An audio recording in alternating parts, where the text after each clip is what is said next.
Medicover Hospitals, Vizag's most trusted hospital. 04068334455. Government హాస్పిటల్కి ఈశ్వరి అనే అమ్మాయి ఖరీదానికి రావడం జరిగింది. కొల్లాపూర్ నియోజకవర్గం మలచిచలపల్లి స్థానికురాలు.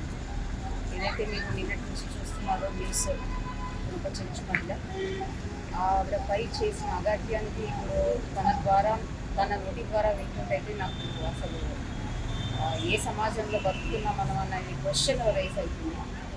10 రోజుల నుంచి ఒక మహిళని టార్చర్ చేస్తూ అదే ఇంట్లో ఆమె ప్రైవేట్ పార్ట్స్ పైన భారం చల్లడము, ప్రైవేట్ పార్ట్స్ని బర్న్ చేయడము, మనం అసలు ఏ సమాజంలో ఉన్నాం అనేది మనం అసలు యాజ్ అ హ్యూమన్ బీయింగ్స్ మనం ఆలోచించాలి. అంటే అట్లా చేయడానికైనా వాళ్ళకి మనుషుల రాక్షసుల అనేది కూడా అర్థమవుతలేదు. అంటే ఎట్లా చేయగలిగిండ్రు అనేది కూడా విచిత్రంగా ఉన్న క్వశ్చన్ ఇది.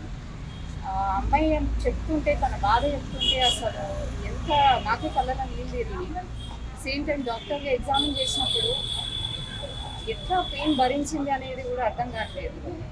అంటే ఆనెస్ట్లీ స్పీకింగ్ ఆ ట్రామా ఏదైతుందో అమ్మాయి చెప్పలేకపోతుంది. అంత బాధ పెట్టారు అమ్మాయిని.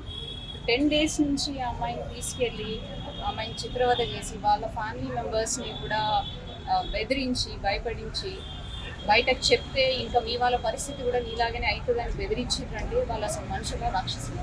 ఇక్కడ ప్రత్యేకంగా తను చెప్తుంది బండి వెంకటేష్ పేరు, బండి శివయ్య, వాళ్ళ బండి వెంకటేష్ వైఫ్, ఈ 3 పేర్లు తను ప్రత్యేకంగా చెప్తుంది. అట్ ద సేమ్ టైం తను చెప్పేది ఏంటంటే వాళ్ళ అక్క బావని కూడా భయపడిచ్చి అక్కడే ఉంచేలాగా చేసిరుగా. వాళ్ళ అక్క బావ వద్దంటున్నా కానీ వాళ్ళు భయపడిచ్చి మరీ వాళ్ళ ముందే చేసిందని అమ్మాయి చెప్తుంది.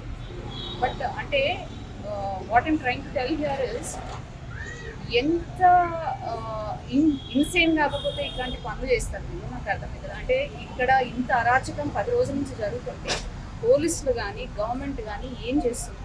రాష్ట్రంలో ఇన్ని అన్యాయాలు అత్యాచారాలు మహిళలపై ఇంత అత్యాచారాలు అన్యాయాలు జరుగుతుంటే హోమ్ మినిస్టర్ రేవంత్ రెడ్డి గారు ఏం యాక్షన్ తీసుకుంటున్నారో నాకు అర్థమవుతలేదు.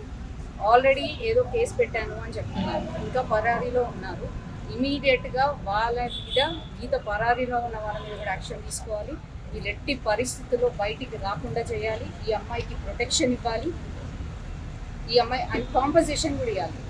ఎందుకంటే అమ్మాయి కోలుకోవడానికి ఇంకా చాలా నెలలు పడుతుంది. అమ్మాయి ఇప్పుడు ఏది పని చేసుకునే పరిస్థితుల్లో లేదు. వెంటనే రేవంత్ రెడ్డి గారు మీకు చెప్తున్నాను, మీకు చేత కాకపోతే మీ ఫోటో ఏదైతే హోమ్ మినిస్టర్ బాధ్యత ఉందో వేరే వాళ్ళకి అప్పగించండి. కొంచెము రాష్ట్రంలో జరుగుతున్న అన్యాయాలపై దృష్టి సారించండి. మహిళలకు పెద్దపీఠం వేస్తా ఉన్న మీరు ఒక్కసారి రోజుకి ఎన్ని అన్యాయాలు అవుతున్నాయో ఒక్కసారి కళ్ళు తెచ్చి చూడండి.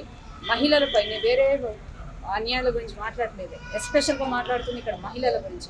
మహిళలకు పెద్దపీఠం వేస్తామని మీరే చెప్పిన వాళ్ళు, పోయిన ప్రభుత్వం అట్లా చేసిర్రు ఇట్లా చేసిర్రు అని మాట్లాడిన వాళ్ళు ఇప్పుడు మీరేం చేస్తున్నారు? సీతక్క గారు మీరు ఎక్కడ ఉన్నారు? మొన్న పెద్దపల్లికి వెళ్ళి జస్ట్ పైన పరామర్శించడం కాదు, ఒక చెంచు మహిళ ఇట్లా జరిగినప్పుడు ఫస్ట్ మీరు ఉండాలి. ముందు మీరుండి ఏం జరిగింది ఏందని ఇమీడియట్గా యాక్షన్ తీసుకునే పరిస్థితి మీరు ఉండాలి. మీరు ఎక్కడ పోయింది? సీతక్క గారు పెద్ద మాటలు మాట్లాడతారు. వెంటనే ఈ అమ్మాయికి న్యాయం చేయాలి, ఈ అమ్మాయికి ప్రొటెక్షన్ కూడా ఇవ్వాలి. ఎందుకంటే ఈ అమ్మాయికి ఎట్లయితే జరిగిందో కొన్ని నెలలుగా జరుగుతుంది అంటే ఇక మీద కూడా జరుగుతుంది. వెంటనే కఠినంగా వీళ్ళందరినీ శిక్షించాలి, ఈ అమ్మాయికి కూడా ప్రొటెక్షన్ కలిగించాలి. అట్ ద సేమ్ టైం ఇంత తన శరీరాన్ని ఆత్మని కోల్పోయిన ఆ మనిషికి కాంపెన్సేషన్ కూడా ఇవ్వాలని భారతీయ జనతా పార్టీ మహిళా మోర్చా నుంచి నేను డిమాండ్ చేస్తాను. మరిన్ని వీడియోస్ కోసం ఛానల్ ని సబ్స్క్రైబ్ చేయండి, లేటెస్ట్ అప్డేట్స్ కోసం వాట్సాప్ ఛానల్ ని ఫాలో చేయండి అండ్ లింక్ డిస్క్రిప్షన్ లో ఉంది.